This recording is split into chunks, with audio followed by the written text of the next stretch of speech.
అందరికీ నమస్కారం.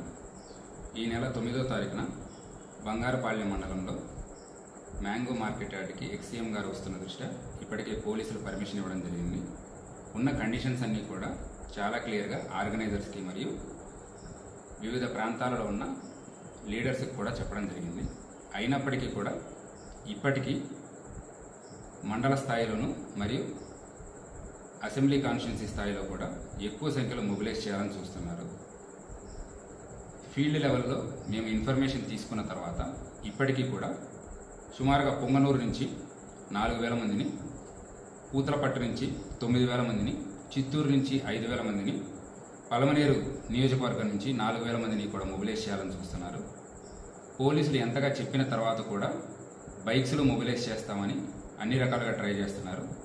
అలానే ఎవరైతే సరే బైకులు లేదా కారులో వెళ్లే వాళ్ళకి పెట్రోల్ పోయిస్తామని చెప్పేసి మద్యం మత్తు చూపించి అలానే మనీ కూడా ఇస్తున్నారని పక్కా సమాచారం మా దగ్గర ఉన్నది. ఇప్పటికే ఈ విషయం చాలా క్లియర్గా చెప్పేసి ఎవరైతే మొబిలైజ్ చేస్తున్నారో 377 మందికి మనం నోటీసులు ఇవ్వడం జరిగింది. ఈ నోటీసులో చాలా క్లియర్గా మెన్షన్ చేశాము. ఇది వరకు జరిగిన ఒక 3 ఇన్సిడెంట్స్ కూడా రాసి ఇక్కడ పోలీసులు చెప్పింది ఆర్గనైజర్స్ ఫాలో అవ్వలేకపోవడం వలన జరిగిన ఏవైతే లా అండ్ ఆర్డర్ ఇన్సిడెంట్స్ ఉన్నాయో వాటన్నిటినీ కూడా రాసి చాలా క్లియర్గా మనం విజ్ఞప్తి చేయడం జరిగింది.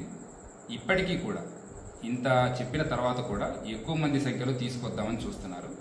రేపు బంగారపాళ్యం మార్కెట్ యార్డ్లో జరిగేది కేవలం రైతులతో ఇంటరాక్షన్ మాత్రమే. ఇది ఎటువంటి పబ్లిక్ మీటింగ్ కాదు. ఇంతగా చెప్పిన తర్వాత కూడా ఎవరైనా మొబిలైజ్ చేస్తున్నారని తెలిసినా మా దగ్గర పక్కా సమాచారం ఉంటుంది. ఏరియా మొత్తం కూడా డ్రోన్ నిఘాలో మరియు కెమెరాల నిఘాలో ఉంటుంది. ఎవరైనా ఎక్కువ మందిని మొబిలైజ్ చేశారని తెలిస్తే వాళ్ళ మీద కేసెస్ రిజిస్టర్ చేయడం జరుగుతుంది. ఈ 377 మందికి ఎవరికైతే ఆల్రెడీ నోటీసులు ఇచ్చామో వీళ్లలో ఆల్రెడీ 55 మందికి మీద ఇంతకుముందు కేసులు కూడా ఉన్నాయి. సో రౌడీ షీటర్స్ కూడా కొంతమంది ఆల్రెడీ ఇన్వాల్వ్ అవుతున్నారు. ఆ పక్కా సమాచారం మా దగ్గర ఉన్నది. సో దయచేసి జనాలు ఎవరు కూడా చెప్పిన మాట వినొద్దండి. మీరు సొంత డెసిషన్స్ తీసుకోండి. ఎవరో ఏదో ఆశ చూపించేసి మిమ్మల్ని మొబిలైజ్ చేస్తున్నారు అంటే ఆ మాట వినొద్దు. రేపు ఏదైనా సరే లా అండ్ ఆర్డర్ సమస్య వస్తే అందరూ ఇబ్బంది పడవలసి వస్తుంది. నేను మరొకసారి విజ్ఞప్తి చేస్తున్నాను, లార్జ్ స్కేల్లో మొబిలైజేషన్ చేయవద్దు. కేవలం ఏదైతే సరే పోలీసులు ఇచ్చిన నియమ నిబంధనలు ఉన్నాయో అవి తప్పకుండా ఫాలో అవ్వండి.